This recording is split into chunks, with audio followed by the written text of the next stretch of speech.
Mackenzie Johnston with Livestock Digital Daily, bringing you your October 19th cattle industry headlines. Brought to you by AgRisk Advisors. They help you manage your risk so you can manage your operation. With over 20 years of experience, AgRisk Advisors provides honest and transparent advice. They offer insurance solutions that help you minimize risk and maximize profitability for your farming and ranching operations. They might not be able to make it rain, but they can sure ease the pain. If you want to learn more about pasture, rangeland, forage insurance, go ahead and reach out to AgRisk Advisors.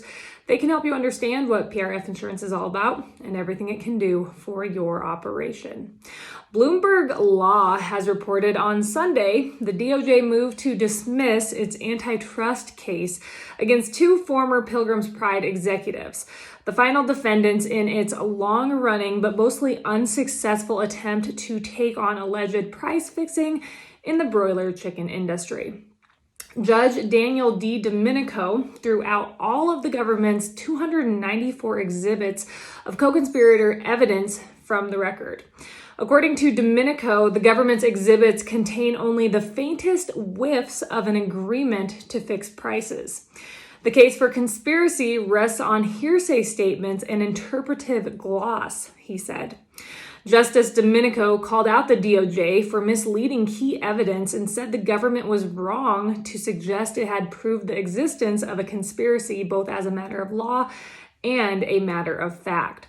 Justice Domenico previously dismissed cases against other defendants in this price-fixing investigation. Koch Foods and Claxton Poultry Farms, they both escaped charges back in late September, and then earlier in August, the DOJ dropped charges against two other former Pilgrim's executives. As a company, Pilgrim's Pride pled guilty to price-fixing charges back in 2021, agreeing to pay a measly criminal fine of $107 million. Just a slap on the wrist. With this case coming to a close, it marks the apparent end to the government's attempt to address alleged price fixing within the chicken industry.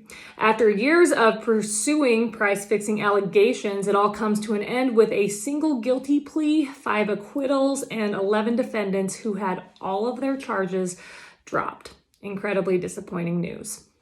This update is also sponsored by Circle 5 Cow School. If you want to learn how to preg check your own cows or start AIing, Circle 5 Cow School is definitely the way to go. Almost every week, they're hosting classes somewhere between Texas and Tennessee. Here on November 4th and 5th, they're going to be down. They're going to be down in Dresden, Kansas, hosting a school.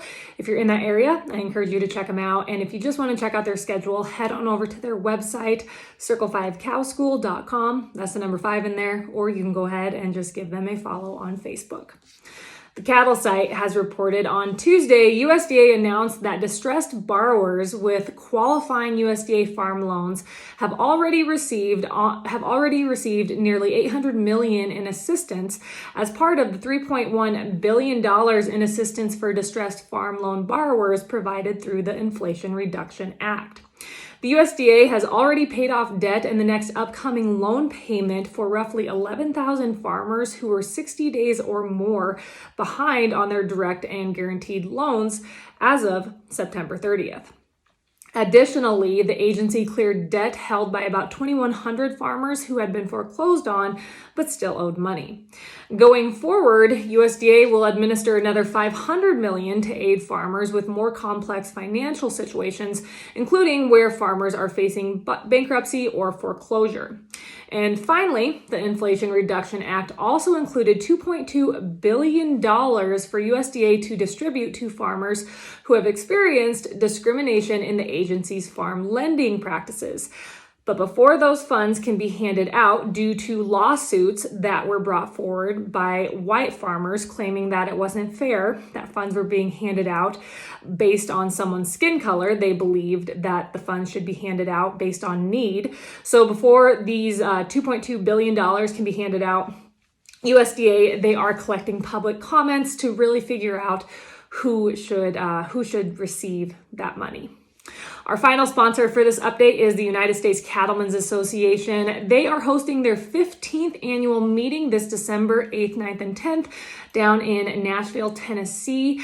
To learn more and to get registered for that event, head on over to uscattlemen.org. They have a fantastic lineup. It's just going to be a great meeting. So again, if you want to get registered or learn more, head on over to uscattlemen.org. Finally, the New York Post has reported the latest environmental trend is here, dumping out milk in grocery stores. All across the United Kingdom, teenagers worried about the environment are going into grocery stores and literally taking the milk out of the coolers and just dumping it on the floor. According to Animal Rebellion, an animal rights group associated with this new trend, the dairy industry is incredibly environmentally destructive. The world's top 5 meat and dairy corporations are now responsible for more greenhouse gas emissions than Exxon, Shell, and BP, said the group in a tweet on Saturday. Too bad this group is incredibly misinformed when it comes to greenhouse gas emissions. In hopes of curbing climate change, several countries around the world have imposed new regulations on their ag industries. Even the Biden administration has indicated it intends to push changes on U.S. farming and ranching industries to tackle climate change. But to get the story straight, and we all know the story, back in 2020, the EPA estimated that only 11% of the United States' total greenhouse gas emissions came from the ag sector. That's compared to 27% from transportation, 25% from energy, and 24% from industry. I've said it time and time again, and everyone in agriculture preaches it. Agriculture is not the problem when it comes to greenhouse gas emissions. It is just used as a scapegoat, and it is incredibly unfortunate. That is all I have for you guys today. I hope everyone's week is rolling right along. I hope you were all staying warm. It has been quite chilly here in central Nebraska. It got down to about 19 degrees last night. Very chilly. But you guys have yourself a wonderful day, and I will catch you on Friday morning.